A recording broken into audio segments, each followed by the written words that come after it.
There was a question about some of these companies that are not licensees, what sort of, if Greg doesn't have any enforcement over them, what sort of laws or legalities or enforcement?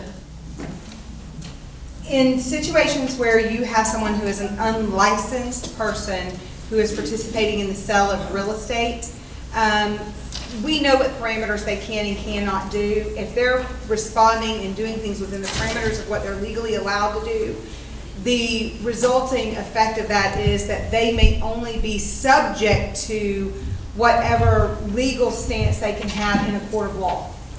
Or if your buyer-seller or the buyer-seller in that transaction has already signed an agreement with them, they're going to be limited to whatever that contract says, which is often a mediation or an arbitration that becomes legally binding on them, where they don't get a day in court, as you would often see in more of the cases that we often deal with what we do. So in those cases, you're very limited with what you can do, and in these contracts, you're going to be very limited with what you can do as a recourse should there be some form of a dispute that arises, which they do, because it's what? Real estate. So you're going to have issues no matter what in this industry, with breaches of contract, with I think that someone took advantage of me situations. You're going to have lots of opportunity to see the wonderful things that go along with what I do, which is also a lot of fun. Oh, great. Y'all giving me way too much technology here. And for those of you that know me well, this is probably not a good thing. Where do you think? Can you all hear me just fine? Okay, fantastic. So we're going to talk a little bit about iBuyer contracts. I literally have not very long to talk today, considering the depth of what can be discussed with this subject and topic. I want to go over a few things with you all, though. I have done this 18 going into my 19th year. I've done real estate for a long time. And just like there are a lot of people jumping into your industry, there are a lot of people jumping into my side of it too. Attorneys who think real estate is easy, who have done all sorts of other types of law but never done real estate. They're like, oh, that looks like fun. Okay, it's about as fun as the person who says they want to get into real estate because they want to spend more time with their family and because they think showing houses is fun. So we know that misconception as well, right? Yes, so I'm very well aware of it. But why have they become so popular? Because here are the things that you have to deal with, because they think there's a perceived ease with which a buyer or seller can remain what they appear to be anonymous, disengaged, unbothered, and hassle-free. Y'all, this is real estate. Anonymity went out the door the moment that you recorded your deed of record. You're not anonymous. We all know how to look up who the seller is. People who aren't in our industry can find you, or else you would not be getting the thousands of solicitations you get a month in your mail. They know how to find you. Disengaged. Okay, here is the one that I really want to talk to you about on this piece of it, because the disengagement is what concerns me as an attorney most. In these contracts, what I am seeing is a lot of vague legal ease, and sometimes very specific legal language that can have detrimental effects to our buyers and sellers. I am not saying there's not a place for the iBuyer platform. That is not what I am here to say. That is not the part of this presentation that I am doing. Mine is strictly to tell you what I've seen in the contracts. By the way, the reason I'm not giving you copies of most of these contracts is because most of them are copyrighted now, just so you know. Disengaged buyers and sellers make costly mistakes.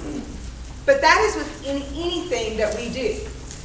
If you are active, I have an active membership with a board of realtors, does that mean I am engaged? No, it means I pay my dues, right? I paid my dues, I'm an active member. But am I engaged? And that's the same thing that I see with these buyers and sellers all the time. I get calls from buyers and sellers from referrals from you all. My buyer and seller went under contract with so-and-so company on sort of an iBuyer platform situation, and they sign things and they don't know what they mean. Well, they've already signed them is what I've just heard you say. They're already contractually bound. I should have been contacted when? Before they signed. That's right.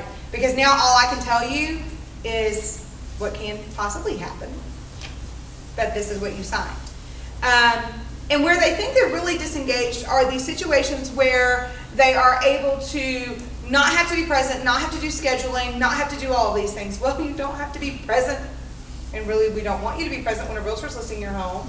You don't have to be bothered with and handle the scheduling, because who handles the scheduling? You guys. You handle it through the platforms that you provide to your clients. Unbothered. We live in a society that we do not want to be bothered with anything, don't we? We don't want to be bothered. We're too what? Busy. But I bet that same person's on Facebook 3 hours average a day like every other American. Seriously. But we don't want to be bothered with what our contract says. They're making it easy for me. I sign a contract, which is a legally binding agreement that they can be sued for, or also in the alternative have very little recourse because of. And what is hassle-free? Okay, now I'm going to tell you that I do not believe there is any transaction in real estate that is completely hassle-free. Moving is not for the faint of heart. It's not. It's difficult. It's stressful. All of these extra things go along with it. It is not an easy transaction. I don't care who promises you it is going to be smooth 100% of the time. Now, do we have smooth transactions that go very easily? As easily as they can. But do your buyers and sellers still feel the stress of it? Are they still going to feel the stress of it no matter who does it? They are. And I laughed when he said scheduling time at your convenience, because I guarantee you their attorneys and title companies still have times and office times to be present. So, okay, I'm trying to figure this out, guys. Okay, so representation. Buyers and sellers are often under or not represented in these contracts. Let's talk about underrepresented. Who does the salesperson that they're dealing with represent in these transactions that are presenting these platform transaction contracts, comparisons? Company. They represent the who? Yeah, they represent their company, right? They don't represent who? Buyer or seller. And this is one of the things that we stress to buyers all the time. Don't go into a contract on your own. Let me represent you, because the listing agent only represents who? The seller. And this is the same thing. If they're using an agent or a realtor, they only represent them. If they are using, and the buyer is going in, and they're not using someone because, hey, this is an easy process. I can walk right in the door. All I got to do is call and get a code. Okay. Good luck. I hope that it goes as easy for you as you think it will be.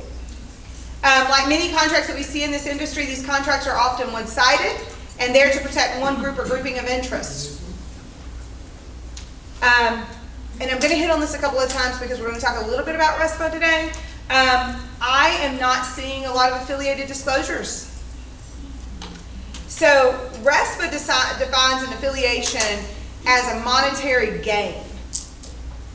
Okay? Is there a monetary gain for discounted fees to a specific group of individuals? So my concern is, should they be disclosing when their contractor that they have an interest in the contracting company is doing the repairs? Should they be disclosing that the contractor used may have been an affiliated agreement?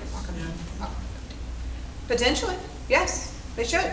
If there is a financial interest or gain, they should be disclosing that. These contracts and the contract language is extremely vague in a lot of ways. So how many of you were with us during the whole fallout of the downturn of the market with the REO sales and foreclosures? A lot of you, right? Okay. How many of you remember the REO sales contracts?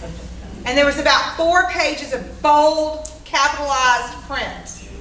These contracts all have that too. And I typically like to tell people, you need to read that, but you also need to read the fine print too. There is a lot of legal language in there, and let me give you an example of one of those.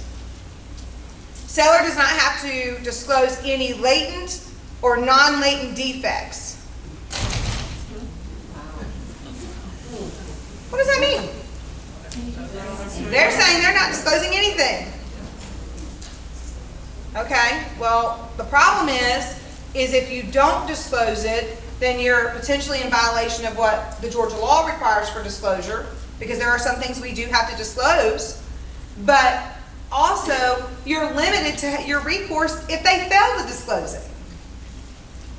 Let's talk about some of the confusion. Okay? We will work with seller to determine what repairs are needed and necessary. This is the exact language I pulled from one of the contracts I saw. And then it goes on to say, buried in about 5 more sentences, because that's the first sentence of the paragraph that I read. And about 4 or 5 more sentences down, it says, company, meaning platform, shall have the exclusive right to determine what repairs are necessary and needed. So if you're like 90% of people buying and selling homes, they probably didn't do what? Read through. You're exactly right. Legalese, the wherewiths, the therefores, the shall nots, all that is done is confuse. All that we're doing is confusing our buyers. I read an article a while back, and I don't know if it's changed, but it said that the average American reads on an 8th grade reading level.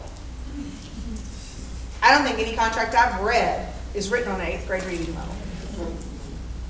I'm a big advocate to write contracts in simple language that's easy to understand, but everything you write, because of lawyers,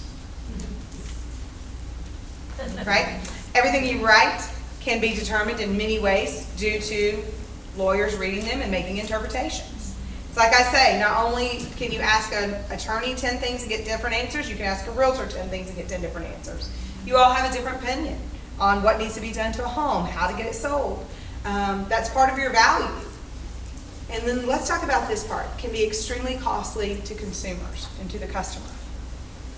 I have seen transactions, I've received a call recently on one where there was a plumbing issue, and they were told that they needed to redo some plumbing in the property because of what was a perceived defect in the property. There was no active leak. And so they did it. And then apparently they were asked about it by the buyer, like, what happened? Why did you have to re-plumb it? They were, oh, it was a recommendation. To which the buyer responded, I don't care as long as it wasn't leaking. That can be a costly thing. Let's talk about terms and conditions. T&C. Have y'all seen the T&C and the acronyms of all of these contracts? They'll send, I saw an addendum recently, and it said, T&C to contract. And then the first sentence says, this shall amend any item in here that's different, shall amend anything in the contract. Y'all, it was 7 pages. So you submit over whatever contract you're using as a submittal, and you get a contract addendum back that says, we'll accept your contract if you sign this. Those terms and conditions, just like any other addendums and exhibits that control or change most of the contract provisions, do the same thing. They change the contract provisions that you think you have agreed to. Now, I am a big advocate, those of you that know me and have worked with me, I am a huge advocate that when you have your client sign a contract that you should review it first.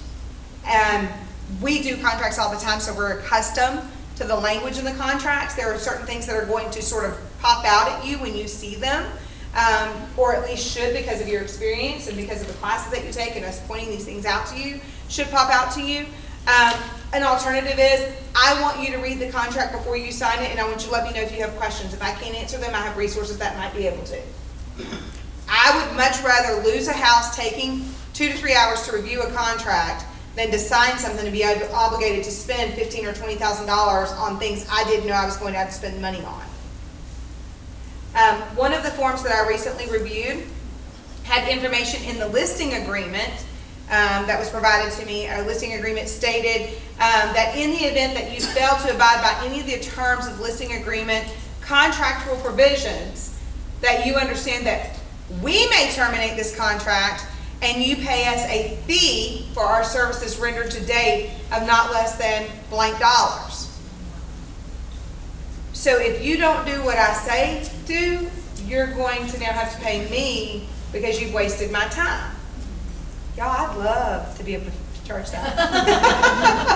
I would not get away with it, I'm certain. But you need to be aware that these are some of the things. What are the termination clauses of the agreements that you're looking at? This is an opportunity for you to market yourself and say, here is my flat thing if you terminate. This is it. There's so much legal language in your listing agreement for the other option, you may not know what you have to pay until they tell you. And I will tell you, I have been presented with a couple of situations where I have been asked to review, was this what I agreed to by terminating? And I will tell you, technically I could throw it into this sentence because this sentence says this or this sentence says that. It is extremely vague. Not all of them. Some of them are so precise to the point that, ooh, I wish you would have read it. It certainly would have made you pause before you sign on. I'll give you an example of that. HOA fees. And I added this. This wasn't really originally in the first presentation I did on this platform, but I added this one because we are seeing typically if you're using the GAR forms, you're using that community association disclosure, and we're seeing you all do a great job of giving us an estimate of what is the right number, or an exact amount of what the number is, or overestimating in some cases as best as you can based on what you think it's going to be. We have seen several addendums to these platforms that state, very hidden in the language, and literally in the middle of a sentence of a paragraph, you will see HOA fees shall be paid exclusively by seller upon conveyance of title to X. So if the platform is who's buying it, they're not paying any of the HOA fees at all. They do agree to prorate it. But whatever is on that letter, one went so far that I was sent, went so far to state, and this is a friend out of Texas that sent this one to me, it went so far out to state that even if it shall be deemed to be a seller fee, any fees disclosed on the Homeowners Association closing statement letter shall be paid by X, and it is not them.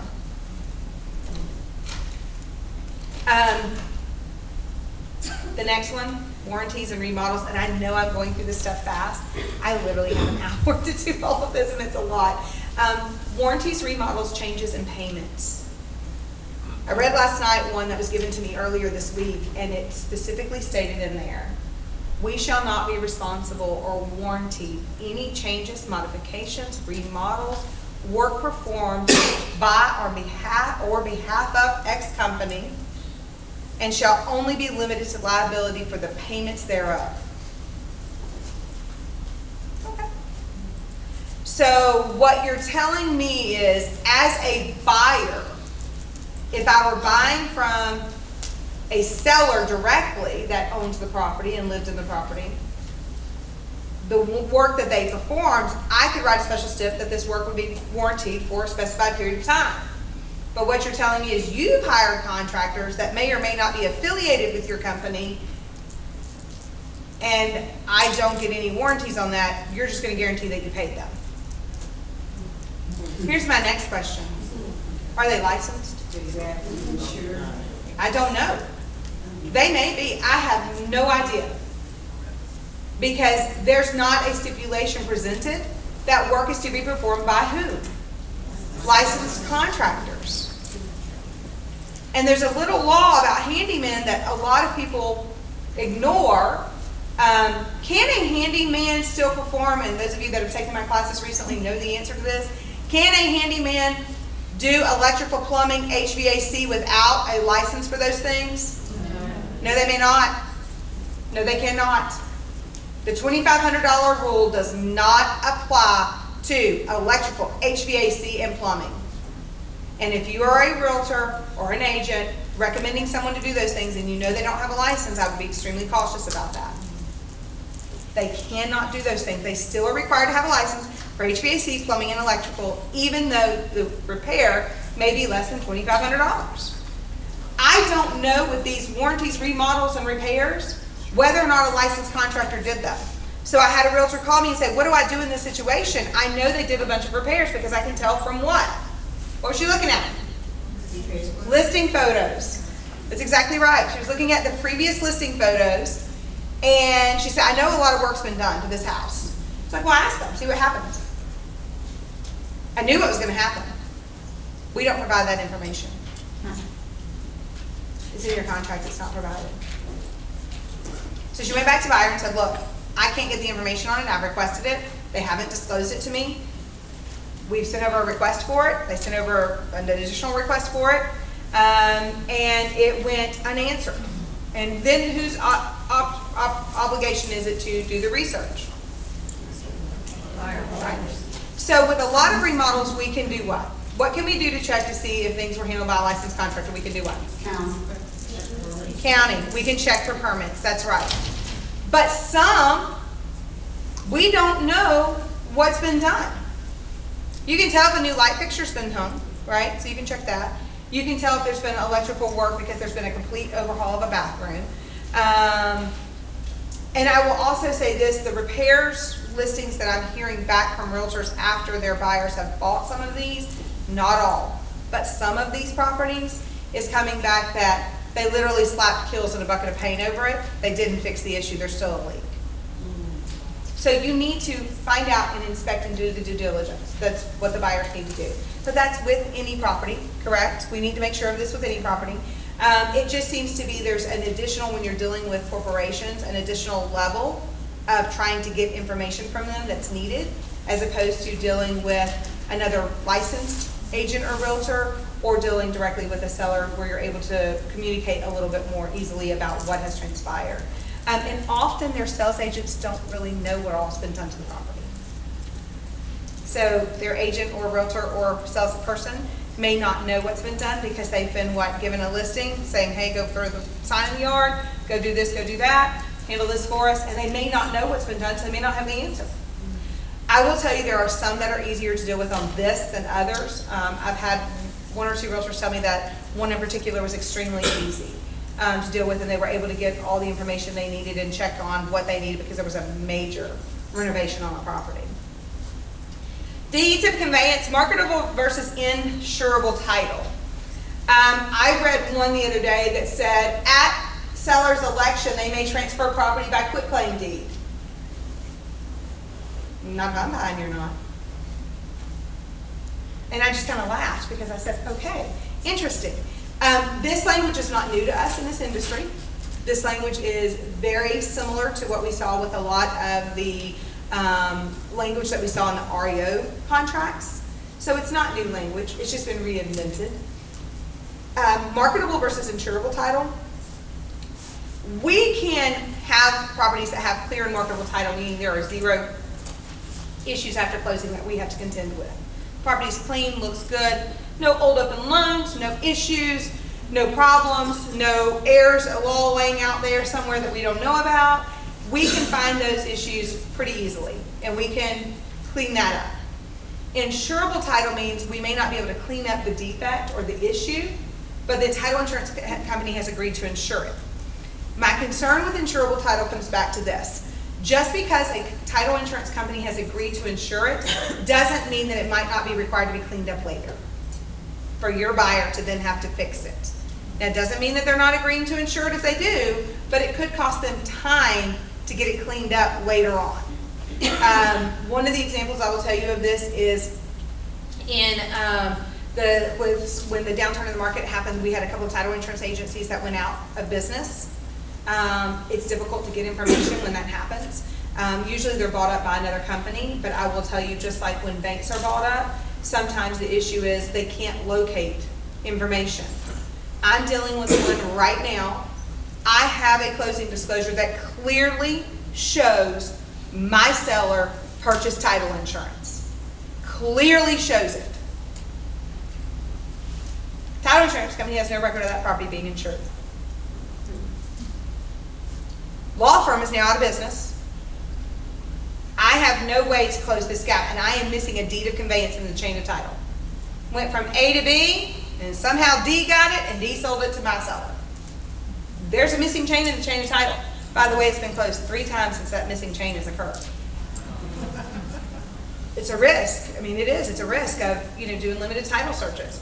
And they get to determine what title insurance company is used, and they also get to determine if they convey by marketable or insurable title. So there's a lot of times you won't know what's transpired, and if they have a vested monetary investment with the company, there might be an error on the side of let's get it closed. I don't know. Vague requirements for changes and upgrades to property. I know you spoke of this. I am astounded at some of the language I have reviewed. And part of the reason I can't give you the specific language is a lot of these contracts are copyrighted. I would love to pull that language and put it up here for you, because I will tell you, I'm an attorney. I read contracts for a living, and at one point my eyes began to cross. It's a lot of legal language. We may or may not require repairs, is in summation what part of it said. But if we do or do not require repairs, you still have to pay us a fee for review of whether or not you have to do repairs, and that fee will be added on to the guaranteed fee that you agreed to pay us as a not commission, because we don't charge commissions, we charge a fee. My hope is today that you learn from this to simplify the language of your contract, to make it easier for your clients to understand, so that when you go on these presentations and you're dealing with your clients who are thinking of going with one of these platforms or using you, you can better explain these terms to them. Are you aware of how many repairs you're going to have to perform? Oh, my favorite is send over and we will go under an agreement to agree. That's my favorite one. And it even has on there, you understand that you're legally bound to sign the addendum which shall be provided to you after the execution of this agreement. You think you might want to send me those terms so I can look at them before I sign this part? Because the problem is that consumers don't want to be bothered. Y'all, we have cars that drive themselves because we don't want to hold on to the steering wheel when we're moving down the highway at 80 miles an hour. We don't want to be bothered. What do we say? Unbothered. Hassle-free. I think those cars are cool, but I'm not driving one. I'm not driving any car that's smarter than me. Because I'm afraid of where it's going to put me, and how fast it's going to go, and when it's going to turn. I know they're supposed to be extremely safe, but my mind doesn't work that way, that if my hands aren't on the wheel that I'm moving in the right direction. Well, if we're not reading the contracts, how do we know what we're doing, where it's going, and what the requirement is? Non-disclosure issues, we've hit on this a little bit. They're not going to disclose. Are you getting a seller disclosure with most of these properties? No. If you are taking a buyer to see these properties, are you getting a disclosure? No. Most of them are not getting a disclosure. Even when they've owned the property 6 months and done exorbitant repairs to it and had contractors over there a ton of time during that 6-month period, you get no disclosures because we don't know what's been done to it. Because we haven't lived in those properties. We haven't lived in the property, so we don't know what else happened to it. Okay. Can you at least disclose to me what you have done? What did you do? And who did it, please? That's what I want to know. I get there are other issues that with any home that can be covered up, or you can't find because the inspectors can't see them, or you might not be able to see behind a wall to see something. Choice of closing attorney. And we're going to talk about RESPA here a little bit, but we're also going to go back and talk about RESPA a little bit later on. So let me tell you what the RESPA rule says. 12 CFR 1024 16 says, sellers shall that hold legal title to the property being sold are prohibited from requiring borrowers, either directly or indirectly, as a condition to selling the property, to use a particular title company. Now, let's go on to talk about required use. Here's how it is defined by RESPA. Means a situation in which a person must use a particular provider of a settlement service in order to have access to some distinct service or property. And the person will pay the settlement services of the particular provider, or will pay a charge attributable to, in whole or in part, the settlement service. And this is what it says. However, the offering of a package or combination of settlement services or the offering of discounts or rebates to consumers for the purchase of multiple settlement services does not constitute a required use. Any package or discount must be optional to the seller, to the buyer. It must be optional to the buyer. The discount must be a true discount below the prices that are otherwise generally available and must not be made up by higher costs elsewhere in settlement process. I know there's one group, because I taught this class this week and I taught it recently, and Dana and I talked about this CE class recently. There's a group that, when you're reading this, what do you think about? Uh-huh. Uh-huh. Now, they often will say, we'll pay a whole lot of closing costs. That microphone's on. We'll pay a whole lot of closing costs if you use our providers, right? Okay, is that an attributable discount to the purchaser? It may be. It also may not be if they're charging higher fees to use that one to then give what may not be a true discount, but the appearance of a true discount.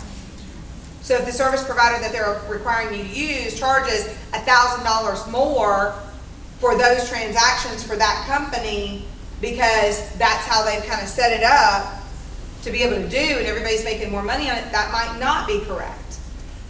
It depends on how it's set up, and it's very specific in how it's set up. We had one recently. We've actually had a multiple of these. When you get these addendums, it's always interesting to me, both in any form of the real estate market, when someone says the home's been on the market and all of a sudden I put my offer in and we're at highest and best. You're telling me 6 weeks after it went on the market I put an offer in and suddenly you got 12 contracts? Okay. Well, here's mine. And I'm sticking to it. And I'm submitting it. Because sometimes when you hold strong to something, you will get it. So we have actually in our office closed many of these buyer platforms and seller platform closings. Sometimes it just takes you submitting your contract and not submitting over the addendum. Sometimes you just act like you didn't see it, and here's my contract, and this is our offer. Please present it to your company or organization or your seller that you're representing or whomever it may be. Because we're required to submit and present what? All offers. All offers, no matter how ridiculous. Every single offer should be submitted. Costs associated with closing, I will tell you, I'm getting a little surprised at the value for some of the closing costs that I'm seeing, both with lending and with attorneys. I was presented a closing disclosure for one of these transactions and was quite surprised by the closing fee. How many of you are starting to see that attorneys are starting to add a bunch of little small fees outside of the attorney fee again? Are y'all seeing that? I'm starting to see that as well. Y'all, I'm a really small town in coastal Georgia. I'm a pretty simple person. I like to be able to just say, this is our full attorney fee right here. If your lender opts for us to have to write a closing letter, we are required to charge for it because the title insurance company sets the fee on that. We are required to charge whatever the published rates for title insurance are, because who sets the rates for those? The title insurance companies. So we have to charge whatever those published rates are for your closing. I don't get a discount on them. I still have to charge it because I'm required to do so. That is one of the things that we have to do. Where you do start to see a bit of a discount, I saw a closing fee the other day. It was $4.95 for the attorney fee. It was $2.50 for the title exam. It was a $75 fee for file preparation. It was an $80 fee for post-closing and a $95 fee for tax service and two other things. I can't remember exactly how they did it. Title exam review is part of it, not and something else. And by the time I got through with it, I was like, wow, that's a pretty interesting attorney fee, because what they'd done was just divide it all out and made it look like, oh, you're only paying $4.95 and $2.50. No, you're paying all these other fees that were on there too. So you've got to be able to compare apples to apples. Costs associated with the closing. I want to talk about this for a moment. There are times, as with anything in real estate, I don't think anything is black and white. I think there's a lot of gray in our industry.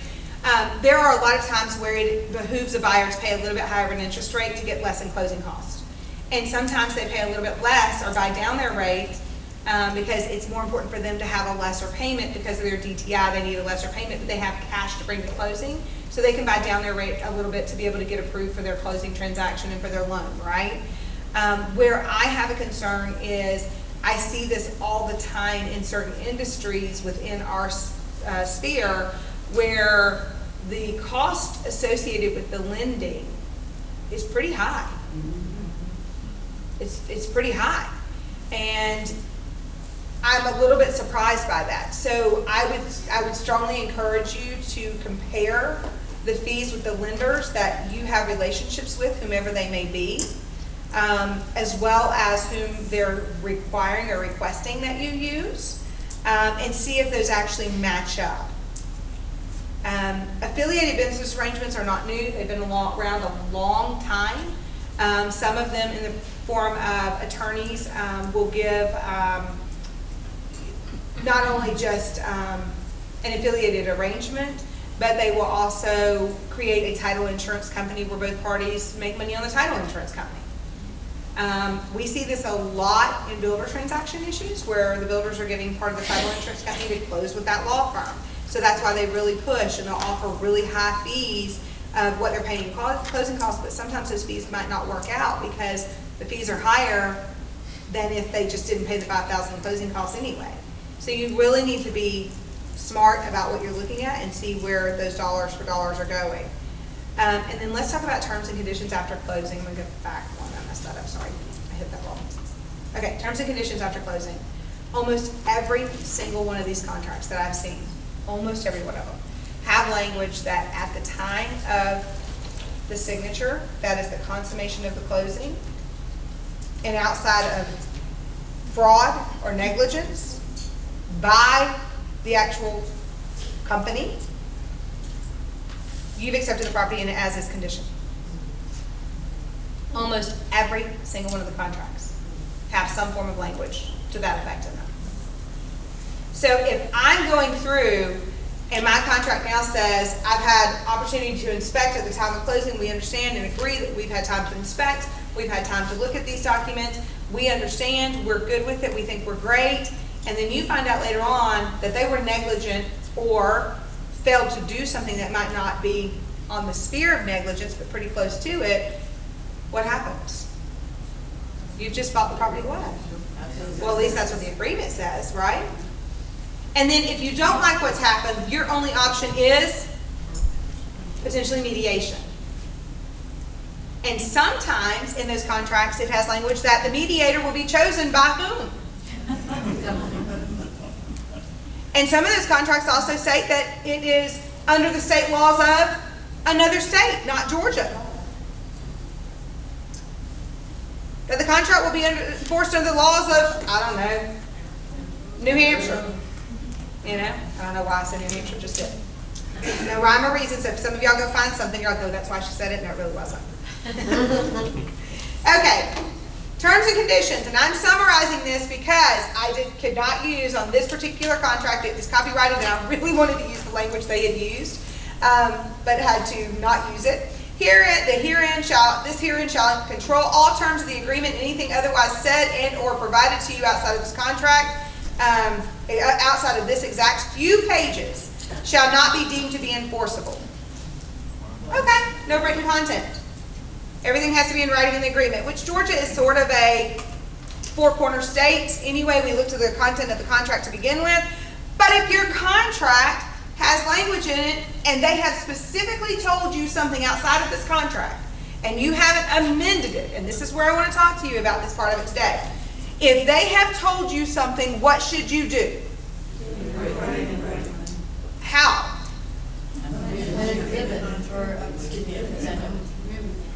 Exhibit or addendum to change what? What they previously stated. Why? Because if it's not within the terms of the contract, what? It's not enforceable. We have salespeople who are not bound by the same code of ethics that you all are bound by as licensed professionals working within our industry. We get, and I hear complaints all the time, well, they told me so-and-so. Okay. Did you check it? Did you go back and verify it? Did you? I don't know. But if you're dealing with someone that you know is not a licensed professional and is not bound to the same code of ethics, don't you think that's something that you might have to do? Do y'all see how this can be a little bit of work? But I want you to make sure that you're getting it in writing, and you should be doing that with all of your transactions anyway. I'm a big advocate, stop texting. I don't care what the realtor told you they were going to do when they got back from spring break. Fall break's coming up. This is going to be another big week for y'all. I'm on fall break. I can't get to that right now. Really? Because my buyer can sign a contract in 4.4 minutes. Or less. Or less. And not read it. The dilemma that you have is you've got to make sure that you're following the timelines that we all talk about, and you've got to make sure that you're getting it in writing. Now, this is where it's going to be very hard for you guys. Just because everyone tells you it can't be done does not mean it cannot what?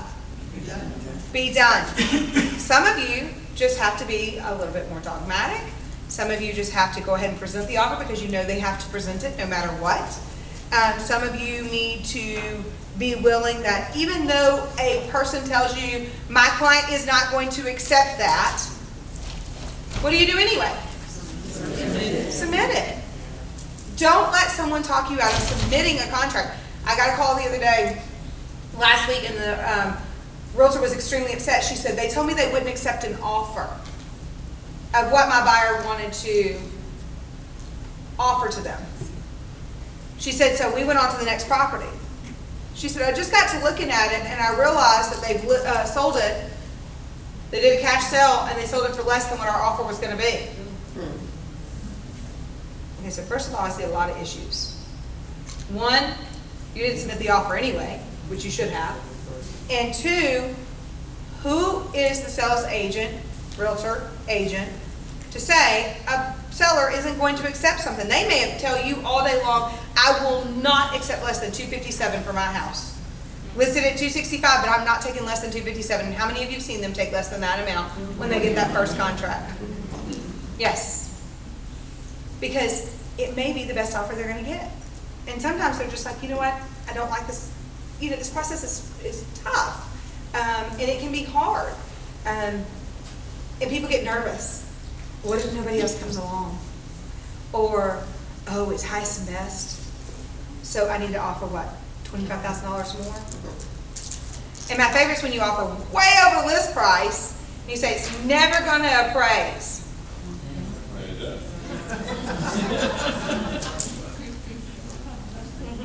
I promise you this won't happen.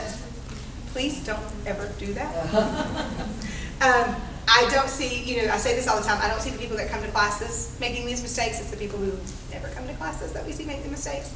But I will say to you on this note, please be careful about what you're putting in writing to them. And if you have a buyer that insists on buying an iPlatform purchase, make sure that you are reading these contracts, because no one wants to take responsibility in this day and age. I say it all the time.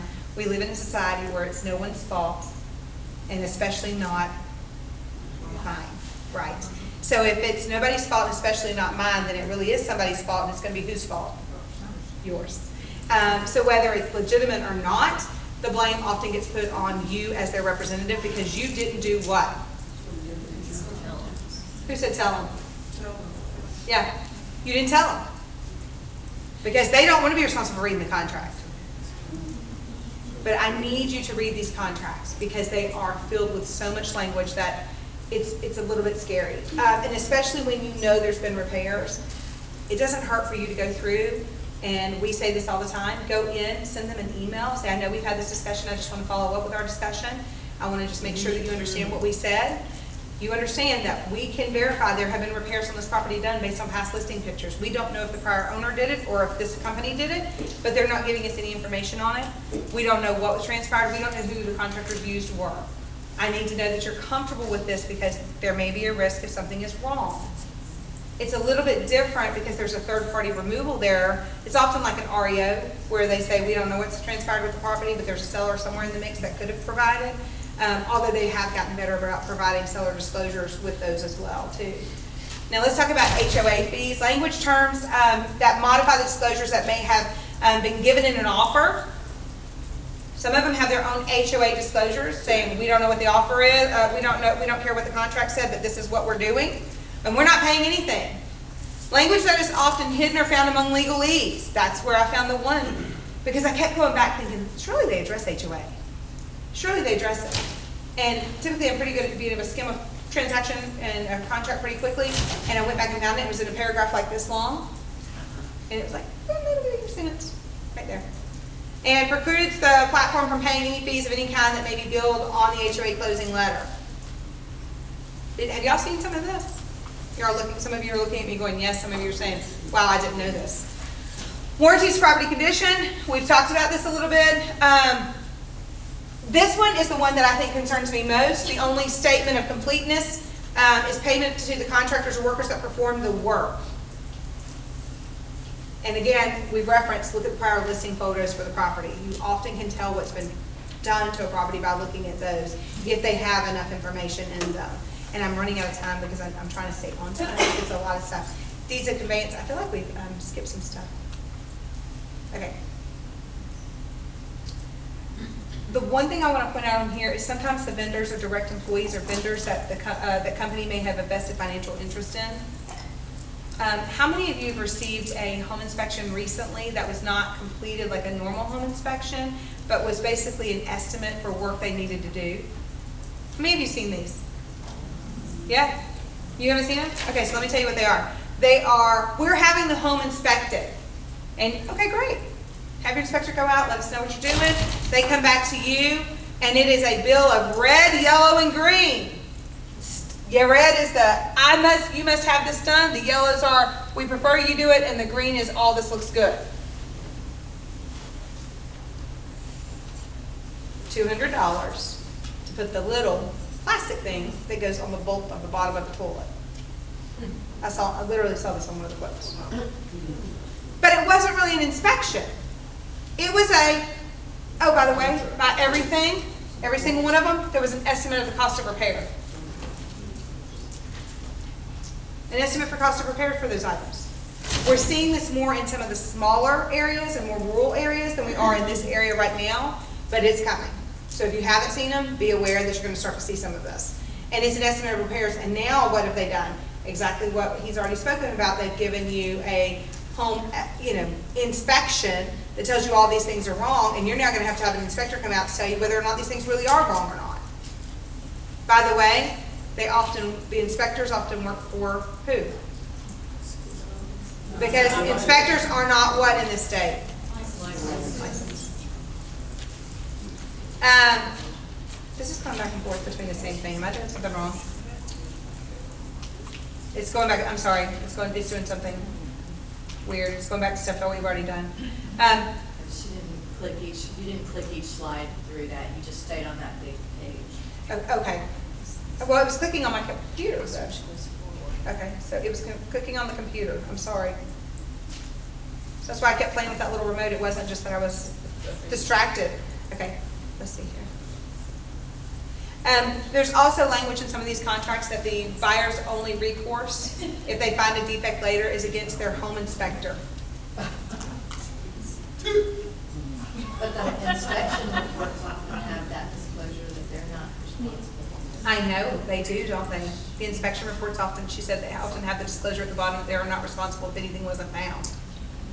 But there is language in some of these contracts that specifically say the buyer is responsible to have an inspection performed, and if they don't, they're taking the property as is no matter what. And if they do have an inspection, we're not responsible because, oh, by the way, we don't have to disclose anything, even if it's hidden or latent defects.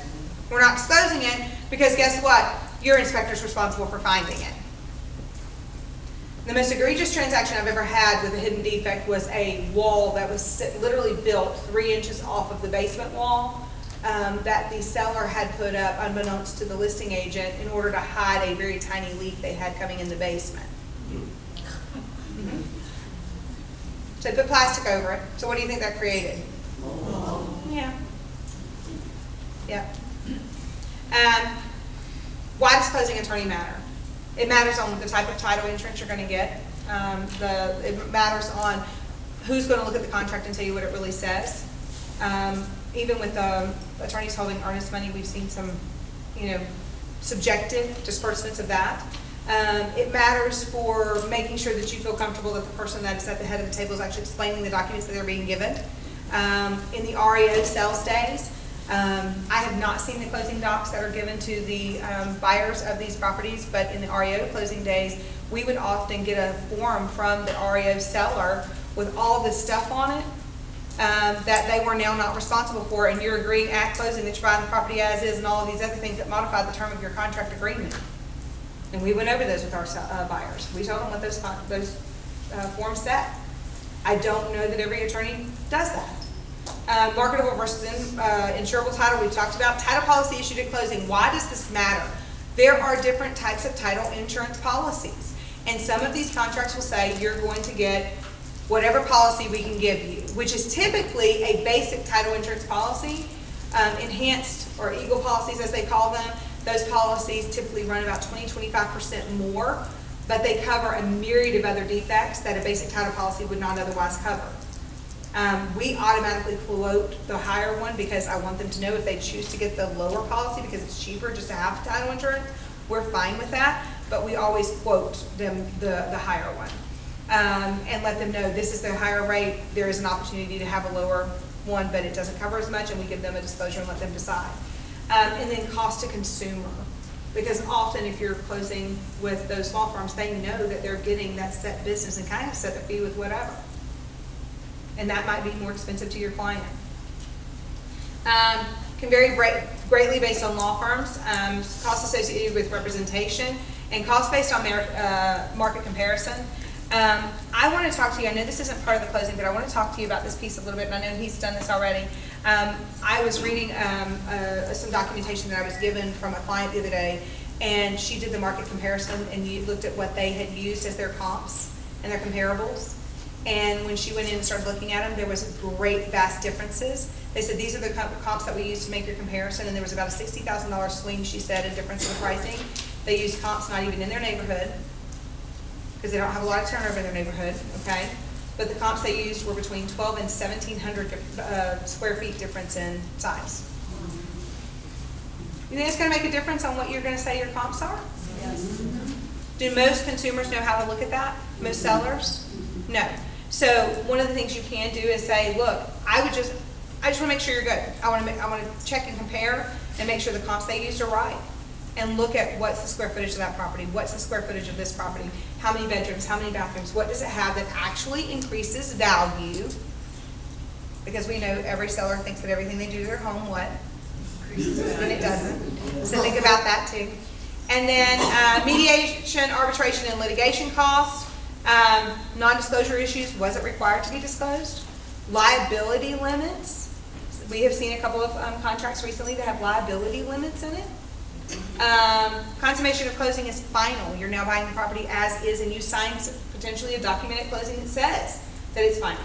I've seen one contract that was that I reviewed that somebody had posted from another state, and that contract actually said that at closing you agreed to sign an addendum stating the property is now as is. And it's hidden in a bunch of little language. Okay.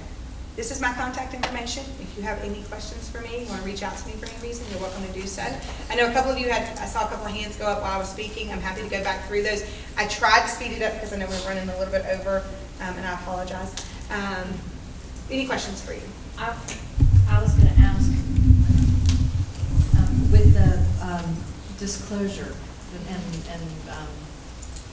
affiliated business, are they getting around that by saying, well, they are part of us, and so we don't have to disclose because they are our company? If they have a different name, they must disclose it. And they do have different names. Yes. Any other question? Okay, one over here.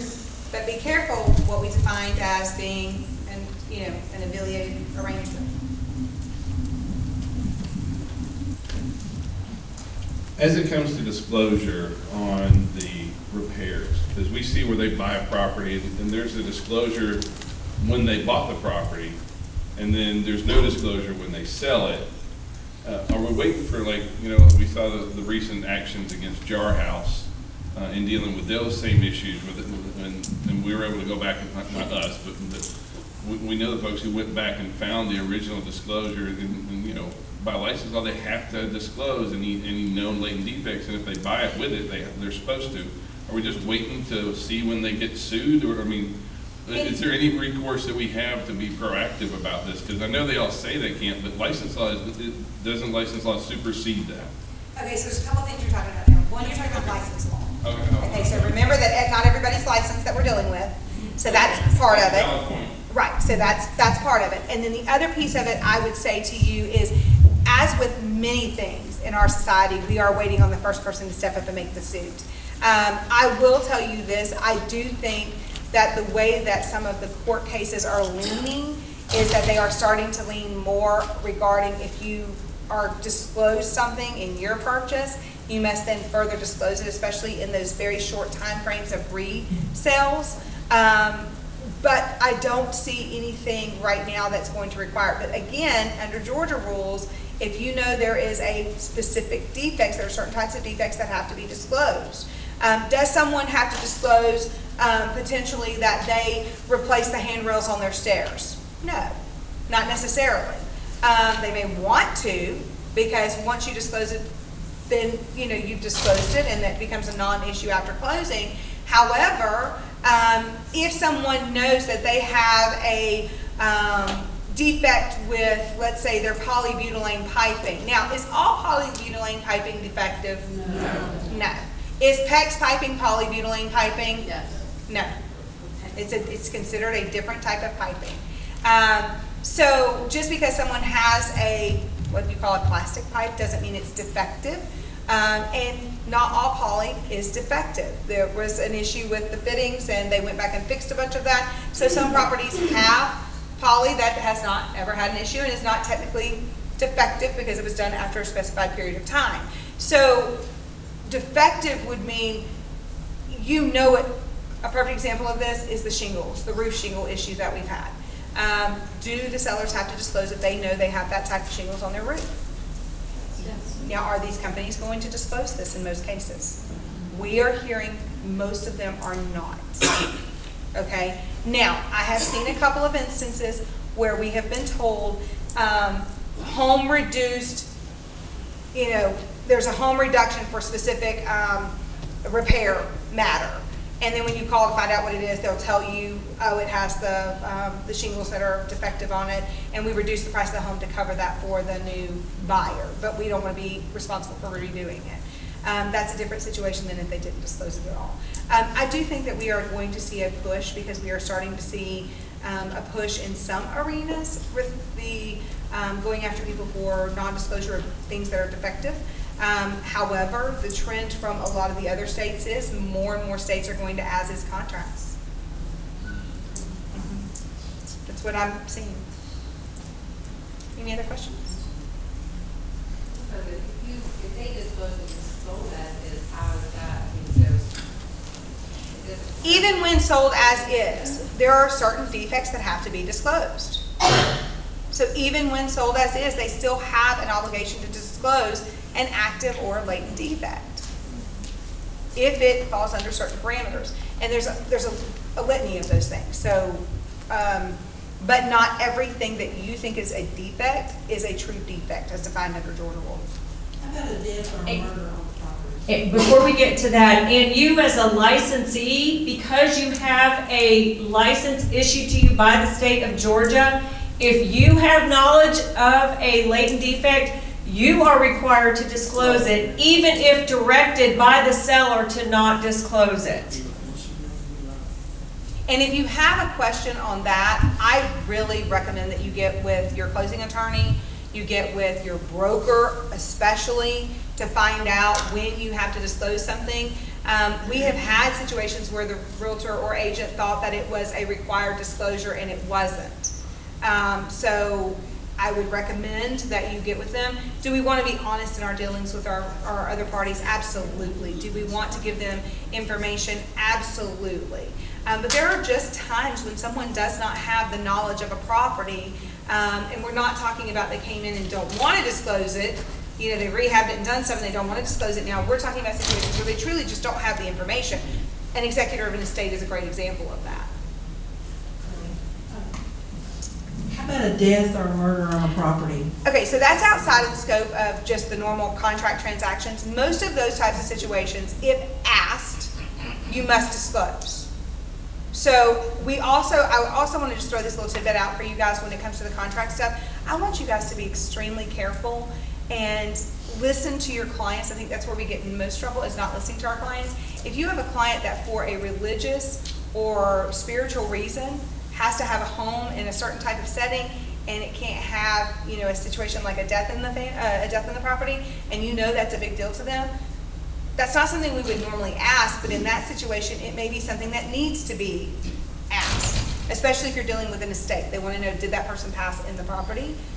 That would be a situation where you're looking out for your client's best interest. You ask them, do you want me to ask this question? Okay. So, we got 3 more? Okay, so we're going to try to get to these last 3. This will be quick. What would a buyer expect to pay to have an attorney review one of these iBuyer contracts? You know, it's interesting because every attorney has different fees and different requirements. I know a lot of attorneys in our industry say it's a $500 minimum review for a standard contract. I think in this one, you're going to see them be a little bit more. And the reason you're going to see them be more expensive is because there's a lot more legal language. It's going to take time to digest. I have, Dana and I both have talked about this. I have literally had clients send over to a contract to me for a builder contract that has all the floor plans and everything attached to it. It's like 64 pages. It's like, hey, let me know if you see anything in there I should be aware of. I could probably, as an attorney, pick out something on all 64 pages. But I would say to you that it's going to be probably like a $500 minimum plus their hourly rate.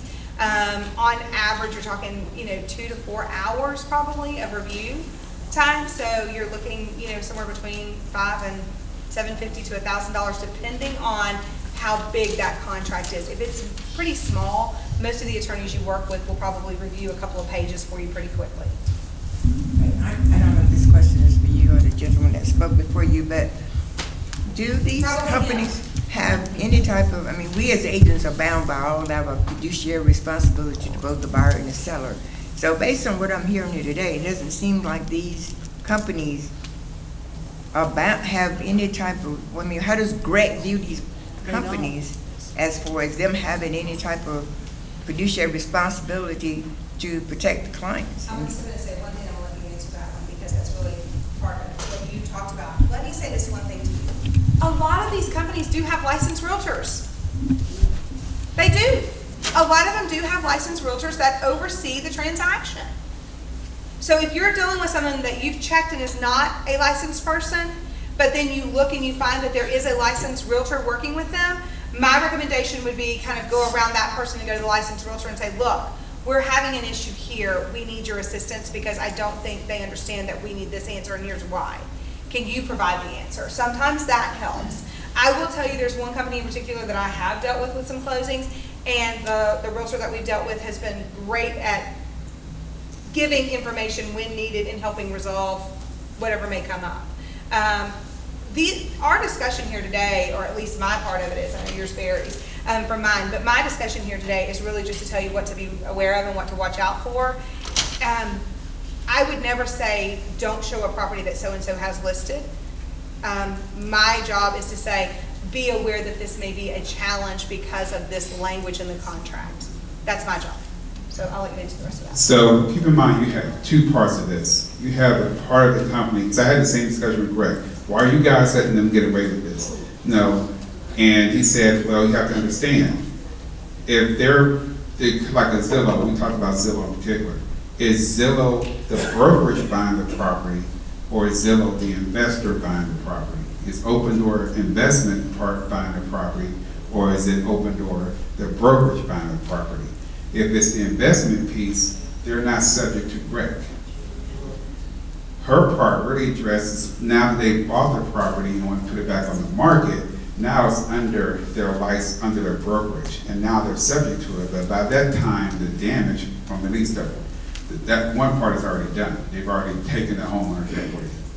So keep in mind, it's the investment piece of these companies that are buying the property, not subject to Greg. But once they list it, then what she says. And we're also dealing with a myriad of like 5 different types of contracts in this transaction. You're dealing with the listing agreement if they're listing it. You're dealing with the buyer's agency if they're representing a buyer.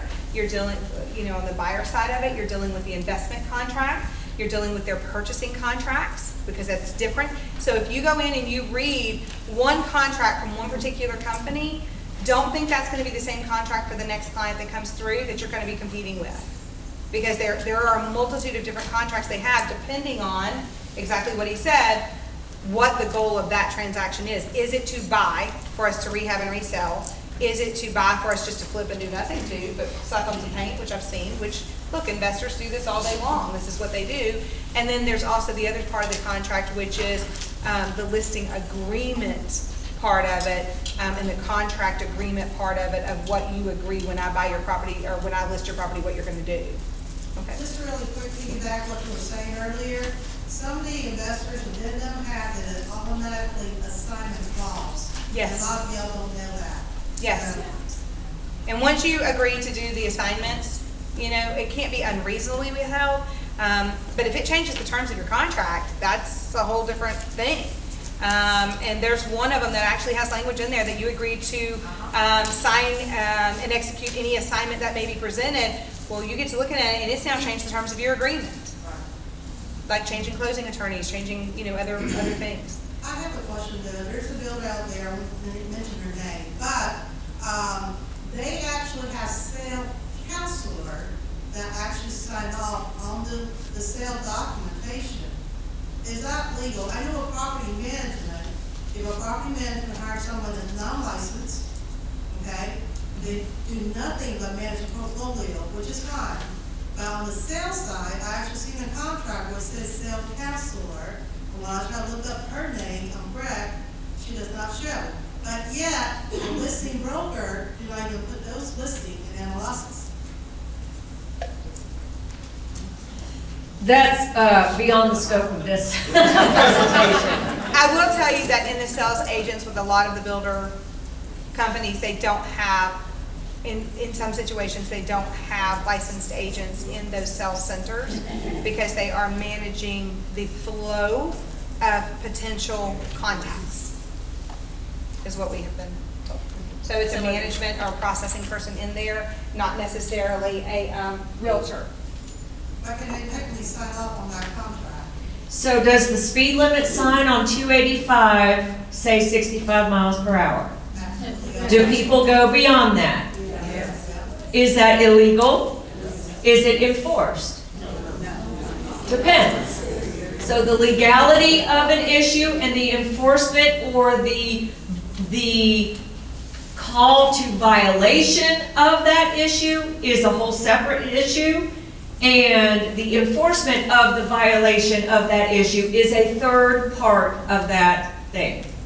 And I would also say to you, it depends on which capacity they're signing off on. We do see some builders that have sales counselors, for lack of a better word, because that's the word you're using, that have authority to sign off on the contracts for the transaction to be bound.